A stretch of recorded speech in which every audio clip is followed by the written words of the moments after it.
গল্পটি শুরু হয় এক যুবককে দিয়ে, যে তার বড় ভাইয়ের হতে যাওয়া স্ত্রীকে আনতে রেল স্টেশনে আসে। কিন্তু মেয়েটিকে দেখা মাত্রই তার ব্যবহার বদলে যায়। সে ভাবে মেয়েটি নিশ্চয়ই গ্রাম থেকে আসা এক অশিক্ষিত মেয়ে, যে কোনোদিন গাড়িও দেখেনি। সে মেয়েটিকে নিয়ে ঠাট্টা করতে শুরু করে এবং মনে মনে ভাবে গাড়ি একটু জোরে চালালেই এই গ্রাম্য মেয়েটা ভয়ে কেঁদে ফেলবে। কিন্তু হঠাৎ মেয়েটি চুপচাপ এক অদ্ভুত ছুরির সাহায্যে স্টিয়ারিং এর দিকে ইশারা করে। এরপর যেন জাদুর মতো ঘটনা ঘটে। গাড়িটি মুহূর্তের মধ্যেই সোজা ডোঙ্গরগড় হাভেলিতে পৌঁছে যায়।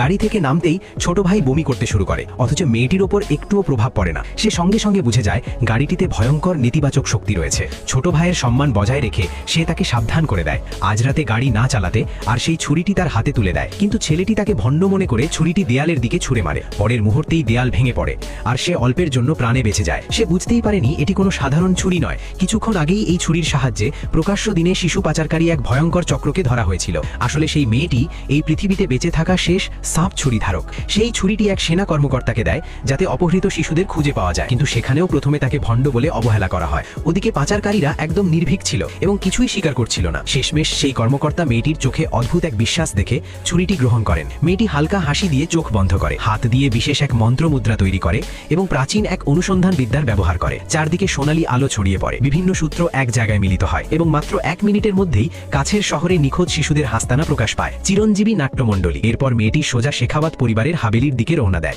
10 বছর আগে শেখাওয়াত পরিবার দেশদ্রোহীদের দ্বারা ঘিরে পড়েছিল। পরিবারের কর্তা সবকিছু হারাতে রাজি ছিলেন, কিন্তু গাদ্দারদের সঙ্গে হাত মেলাতে রাজি হননি। ঠিক তখনই সাপ ছুরি ধারক তার সঙ্গে নিজের ছোট নাতনিকে নিয়ে হাজির হয়। একটি শর্ত দেওয়া হয়, 10 বছর পর যদি পরিবারের বড় ছেলে সেই মেয়েটিকে বিয়ে করে তবে পুরো পরিবার বেঁচে যাবে। বড় ছেলে কোনো দ্বিধা না করে ছুরিটি গ্রহণ করে। সেই রাতেই পরিবারের কর্তা নিজের আয়ু উৎসর্গ করে পরিবারকে বাঁচান এবং যেতে যেতে 10 বছরের প্রতিশ্রুতির কথা মনে করিয়ে দেন। কিন্তু সেই মেয়েটির ওপরও ছিল এক অভিশাপ, সে 20 বছরের বেশি বাঁচতে পারবে না। বড় হয়ে মেয়েটি বুঝতে পারে দাদা আসলে শেখাওয়াত পরিবারকে নয়, তাকেই বাঁচাতে নিজের জীবন উৎসর্গ করেছিলেন। 10 বছর পর সে বিবাহপত্র আর হিসাব নিয়ে নিজের অধিকার চাইতে আসে, কিন্তু ভবিষ্যৎ শাশুড়ি সব মানতে অস্বীকার করে। সে 10,000 নয়, পুরো 1 লাখ টাকা দিয়ে মেয়েটিকে তাড়িয়ে দিতে চায়। তার অহংকার ছিল তার বড় ছেলে এখন এলাকার বড় অফিসার আর এক গ্রাম্য মেয়ে তার যোগ্য নয়। সে 4টি ধনী পরিবারের বিয়ের প্রস্তাবও দেয়। এতে মেয়েটির ধৈর্য ভেঙে যায়। সে স্পষ্ট বলে দেয় তার কিছুই চাই না, সে শুধু নিজের ন্যায্য অধিকার নিতে এসেছে। তার হাত নাড়তেই 10 বছর পুরনো বিবাহপত্র বাতাসে ভেসে ওঠে। সে সতর্ক করে দেয় যে প্রতিশ্রুতির ওপর পুরো পরিবার বেঁচে ছিল তা ভাঙলে ঈশ্বরের ক্রোধ নেমে আসবে।